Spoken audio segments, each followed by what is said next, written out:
You know when you go through analysis by paralysis? Paralysis by analysis. See, I'm too much in my head. You know when this happens? You live too much in here, you're not enough in here. And seems to be a lifelong practice, but that being said, it does get easier the more you do practice. And what do I mean by practice? It's more getting into your body, man. As Elliot Hall says, breathing into your balls and just doing instead of thinking. And that's why I've turned on this camera and just see what comes out. That's what she said. Don't get me wrong, the brain is a very powerful tool, incredibly powerful.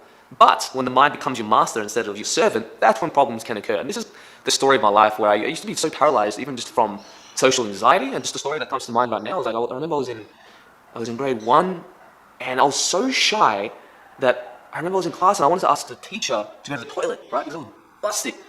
And because I was so terrified, sort of like a deer in the headlights, I actually pissed my pants. And it's like, it's funny that at the same time that could just be a defense mechanism because it was incredibly embarrassing. My grandma had to pick me up and walk me home, right? And this is one of those things of like, sometimes your weakness or your biggest challenges in life can be your biggest blessing, because if you integrate and embody those weak parts of yourself, so to speak, that's when you can gain the most strength. And now look, I've got over literally 100,000 followers, well, at least on my original channel, Your Mate Tom, and this is what I do for a living, is speak.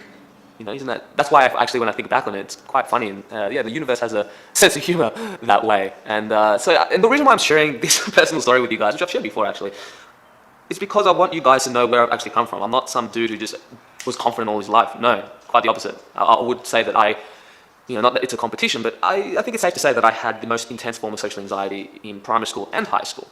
So no matter how much you think you live in your head or how much you're struggling from social anxiety, you'll be right. In fact, it can be quite a blessing because I don't think, if you look at life as a video game, imagine if there were no obstacles, no challenges, nothing, no resistance.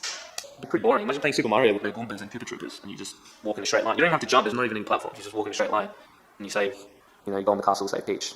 It'd be pretty freaking boring. Like there is a reason why there is an opposing force in nature, but I think it's our fearful relationship with it that stops us from thriving in our lives, right?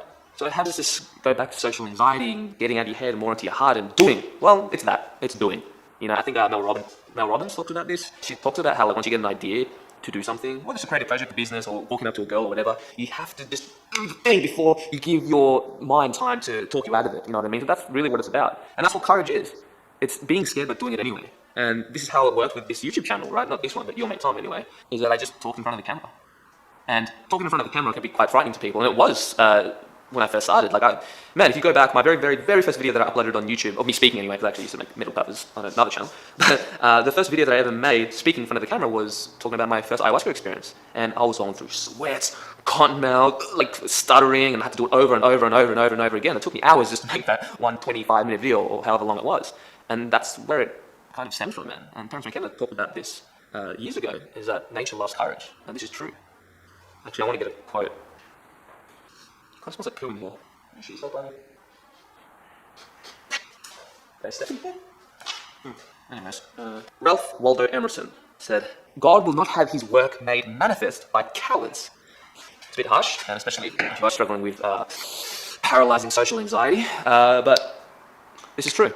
I just don't think that in this reality, you can just sit back and not face any of your fears and live a life full of fulfillment, you know what I mean? And yes, just live an optimal life. I think that fear is there for a reason, and I'm not saying, of course, I'm afraid to jump off a cliff. It doesn't mean that I should do it, otherwise I wouldn't be here. I think there's a distinction there. But some practical tips to get out of your head and more into your heart, apart from actually just taking action, is to journal. Just write out whatever you're thinking, whatever comes up, just regurgitate all these thoughts that come out of your mind, because then it clears space and you're able to think more clearly. Either that or Elliot Hall talked about bioenergetics. You have to check. I'm going to look like a moron. I'm not the best person to explain it. But it's really getting into your body, you know what I mean? Like exercising, explosive stuff. Maybe you want to do some boxing or do some martial arts or doing a tribe or do something that you're afraid of. Maybe join a public speaking group. Something that really scares the shit out of you. If you're afraid to talk to girls, go to a bar or join a pickup group. You know what I mean? There are so many communities out there who would love to help you no matter what problem you're facing right now. But that's where it starts, is taking that action. It's that first step, man. What is it? The 1,000-mile journey begins with a single step. Yeah, you're going to embarrass yourself, sure. And maybe when you start a business venture or if you want to start a YouTube channel, let's say, for example, you're probably going to be shit for a long time. But that doesn't matter. It's about enjoying the process of doing it anyway. And you think that, but what will people think of me? Blah, blah, blah, blah. It's all bullshit in your head. People don't think about you as much as you think. In fact, they don't care. And what other people think about you is none of your business, actually. It's all just justifications and excuses that your mind just projects onto reality to stop you from doing what you need to do. I think that's a good note to end on. Hope you enjoyed this video, guys. Let me know if you have any requests below. Make sure to like, share, and subscribe.